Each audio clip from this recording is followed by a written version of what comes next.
Pupils at Hoërskool Jan Viljoen returned to class today following racial clashes between parents last week. Now, the parents met Gauteng Education MEC Panyaza Lesufi yesterday. Black parents insist there is racism at the school in Randfontein, while white parents refute these claims. Let's get an update now with the MEC, who, as I've just mentioned, engaged the parents yesterday. MEC, no doubt a difficult meeting that you would have had with these parents with opposing views on the status quo at the school. Perhaps just take us into your confidence in terms of some of the salient concerns that were raised during that meeting yesterday with the parents. Good evening, Rufio, and thank you so much for hosting us. Indeed, it was a very difficult meeting.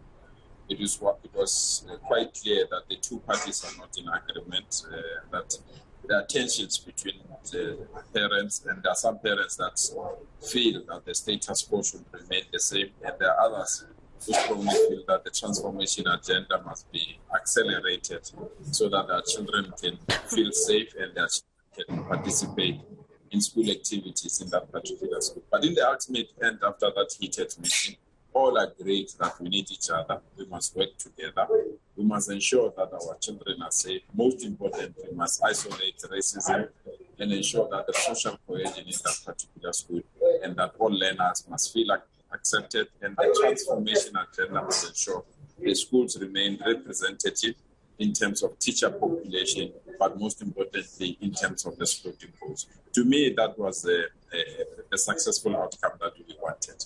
No, definitely a step in the right direction, MEC, but the work only begins now in terms of eradicating issues and concerns of racism in the school. The role that the department is going to be playing in line with the school to ensure that the positive changes for both parents and children who learn at the school on a daily basis are implemented. Well, the first thing is to allow the South African Human Rights Commission to investigate everything. But secondly, is to ensure that the SGB maintain a decorum that ensures that everyone is respected, because it's their responsibility. They are running that particular school. Thirdly, is also to ensure that learners play their own part. And when I say learners must play their own part, it means they must desist from continuing with tendencies that will upset other learners, but they must also participate in a process that incorporates everyone and embrace the motto of the school, that are united in diversity, so that every learner must understand the importance of respecting other learners, and they must also contribute to what we call social cohesion within the school premises.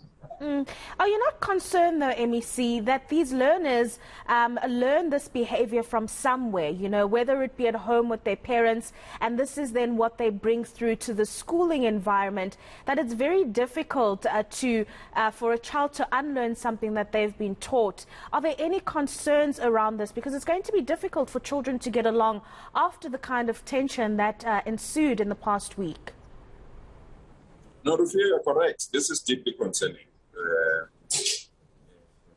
That majority of these children, if not all of them, were born far beyond 1994, which simply means that they were born in a South Africa that was free, and they were born in a South Africa that was promoting racialism, and they were born in a South Africa that was starting to integrate all its systems from residential area, sporting components, and many other social components that we are working very hard to ensure that they're inclusive. But what worries us more is the continuation of not respecting national days. I think it starts there. If you check, when we celebrate national days, Human Rights Day, Youth Day, and Reconciliation Day, we don't see the participation of learners or the participation of other cultures in those particular, in terms of those particular days. And that what we think contributes to this situation where learners believe they are not part of a broader South Africa. And it's very, very important, therefore, that the Human Rights Commission, when it comes in, it must also give a suggestion on how best we can be in a position to change this scenario. Not only at this particular school, Jan Viljoen, but broadly within all our schools in Gauteng, and by extension in South Africa. No, absolutely. MEC, is the department going to deploy some active monitors for a period of time just to make sure that the peace remains between the learners that will be going to school together from tomorrow? Firstly, let's condemn what we call vigilante groups. There are some groups that claim to be protecting the school, and they're carrying weapons, and we know our schools are gun-free areas. So our approach is very simple. We don't need any other person who is not duly authorized to claim to protect the schools. The law enforcement agencies have assured us, in particular the South African Police Service, that they will deploy all the relevant resources that they have so that they can protect the school, they can protect their asset, but most importantly, they can protect both staff and learners. So that's the only authorized institution that is assigned at the school. But what we have now, and I'm grateful to the Department of Social Development, is to bring social workers that are working on social cohesion, but also are dealing with many other problems that the school is facing, in particular matters of sexual harassment and also change management program, so that we can have a proper change management program. Because you can't just move from a segregated school to an unracial school. There are a lot of change management components that need to be introduced so that people can understand each other's culture, languages, conduct, and other important things like beliefs. I mean, the majority of learners told me that when they observe their cultural beliefs, some of the learners make joke about those cultural beliefs, which is something that is completely unacceptable.